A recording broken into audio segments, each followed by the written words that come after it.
Stop. Right now. Stop whatever you are doing and just breathe for 1 second, because I need you to hear what Spirit just dropped into this energy before we even begin. And I want you to really feel this, not just hear it, actually feel it land in your body. That person. You already know who I'm talking about, the one whose face just appeared in your mind the second I said that. The one you try so hard not to think about and somehow end up thinking about anyway. They are thinking about you right now. Not casually, not in a fleeting, passing thought kind of way. I mean deeply, privately, in the quiet corners of their day that nobody else gets to see. More than they will ever in their life admit out loud to anyone. And Spirit brought you to this reading today, specifically you, specifically this moment, because you needed to finally hear the truth that they are too scared to speak themselves. So take a breath with me. Slow one in and let it go. Good, because we are going into something real today, and I need you present for every single word. Type 1212 in the comments right now if something in your body just confirmed that. Because that feeling in your chest when I said their name in your mind, that is not anxiety. That is not wishful thinking. That is Spirit tapping you on the shoulder and saying, yes, this one is yours. Receive it. Okay, let me feel into their energy for just a moment, because I want to make sure I'm giving you something real here and not something generic. I want to give you exactly what's coming through. And what I'm feeling, oh wow, okay. What I'm feeling is not someone who has peacefully moved on, not even close. What I'm picking up is someone who has become incredibly skilled at performing okayness, like they have built this whole outer life that looks fine, looks together, looks like they have made peace with everything that happened between you. And on the surface, if you saw them, you might actually believe it. But Spirit is pulling back the curtain right now and showing me what's happening underneath that performance. And underneath it, there is so much noise, so much of you living in a mind that genuinely wishes it could be quieter about this. There is this constant low hum of you that runs underneath everything they do, everything, and they cannot turn it off no matter how many times they have tried. I'm seeing them in the most ordinary moments, just driving somewhere, or sitting with food they're not really tasting, or lying in bed staring at the ceiling at night, and you just crash into their thoughts like a wave they did not see coming, and they have to just stand there in the middle of it and feel it, because there is nowhere to go. You cannot outrun something that lives inside you.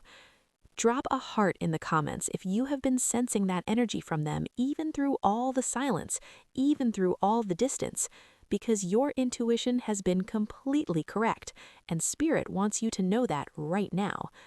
Now, let me go a little deeper, because this next layer, this is where it gets really specific, really personal. This is the part where Spirit shows me what they're actually carrying that they haven't told a single person in their life. They wish they had handled things differently. And I want you to feel the full weight of those words, because it is not a simple statement. It is not vague or general regret. What I'm seeing is someone who goes through what happened between you two in their mind, scene by scene, moment by moment, specific conversation by specific conversation, and they can see now with this painful, almost unbearable clarity exactly where things went wrong, exactly what they should have said and didn't, exactly what they should have done and chose not to, exactly the moments where they let fear make the decision instead of love. And here's the part that is honestly breaking my heart to feel right now. That clarity came too late. They understand now what they simply could not understand when they were inside of it. They see the value of what they had, the real irreplaceable value of it, now that losing it has had enough time to settle into their bones completely. And they would give so much to go back, not to a different relationship, not to a different person, to that exact same love, to you, just done differently, just with the eyes they have now, just with the version of themselves they are so desperately trying to become in the aftermath of losing you. Type yes in the comments if that just moved something inside of you, because that is the confession Spirit needed to make sure you heard today. That is the truth they are sitting with alone every single night. But wait, because there is one more layer underneath all of that regret, and this is the one that is the most raw, the most tender, the most unguarded thing Spirit is showing me in this entire reading. They are asking themselves a question, privately, over and over, in the moments when no one else is around and they don't have to pretend to be fine anymore. Is there still something left between us? Not saying it out loud, not reaching out to find the answer, just sitting with that question in the dark, like it is something almost too fragile to look at directly, because the answer matters so much to them that the mere act of hoping for it feels dangerous. And right there, next to that question, pressing up against it like a shadow, lives the fear that keeps them awake more nights than you know. What if it is already too late? I am feeling the very specific ache of someone who has finally done enough work on themselves to be ready, to be different, to actually show up the way they couldn't show up before. And now they don't know if the window is still open, don't know if you have healed past them, don't know if they have used up every single chance they were ever going to get. And that uncertainty is one of the loneliest feelings I have ever had to sit with in a reading. But here is what Spirit is asking me to say to you right now, and I need you to really let this in. That fear belongs to them, not to you. You are not responsible for managing their timeline. You are not required to hold yourself in emotional suspension while they figure out whether they are brave enough to walk through the door. Their readiness is their journey, and your life, your beautiful, precious, healing life, cannot live in a waiting room for someone who hasn't decided to show up yet. Drop a candle emoji in the comments if that boundary just landed somewhere that needed it today. Because sometimes the most loving thing we can do for ourselves is refuse to make someone else's fear our emergency.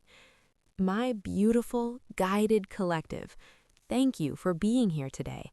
Thank you for trusting this space with something so tender and so personal. And thank you for having the courage to look at this energy straight in the face instead of running from it. That courage is not small. That is everything. If this reading gave you something real today, even just one moment where you felt truly seen, please give it a thumbs up and share it with someone who needs this message right now. Subscribe so Spirit can keep finding you through this channel every single week. And please come talk to me in the comments. Tell me if this landed. Tell me if this was your person. Tell me where you are in your journey. I read every single comment, every one. And this community, you, are the reason I keep showing up here. I love you so much. I am so proud of you. And I will see you in the next one. Goodbye for now.